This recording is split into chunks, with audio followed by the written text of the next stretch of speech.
দেখুন বন্ধুরা, গাছ থেকে আম পাড়তেছি, রূপালি আম বোনের বাসায় দেব। অনেকগুলো রূপালি আম পাড়ছি। এই যে দেখুন, গাছে এখনো আছে।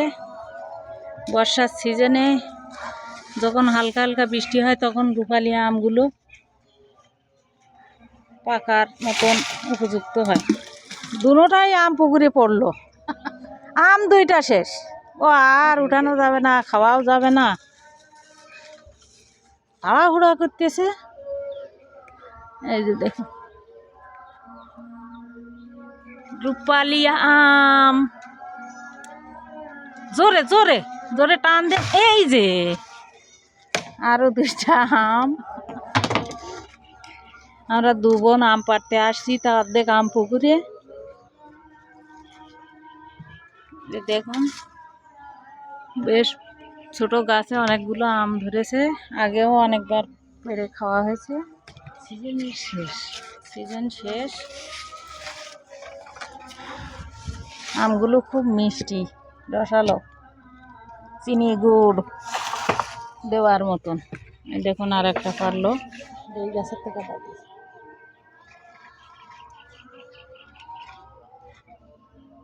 বাড়ি যাওয়ার লোক হয় না,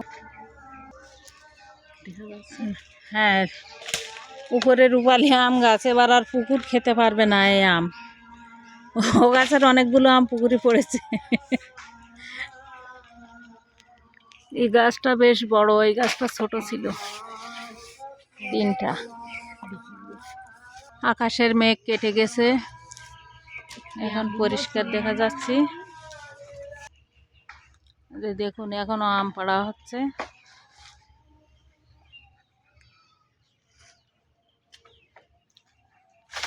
আজান দিচ্ছে, আসরের আজান। এবার বাড়িতে চলে যাব।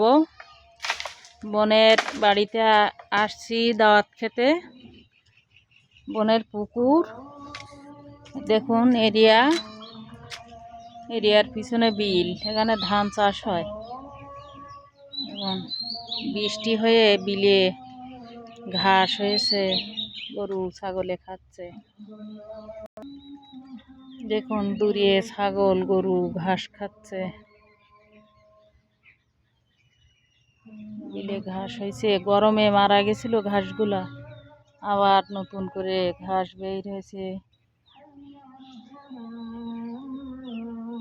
বৃষ্টির পানিতে। অনেকগুলো ছাগল একসাথে। লোকালয়, গ্রামীণ পরিবেশ দেখুন কতটা স্বচ্ছ, কোনো দূষিত নেই, পরিষ্কার হিমেল হাওয়া।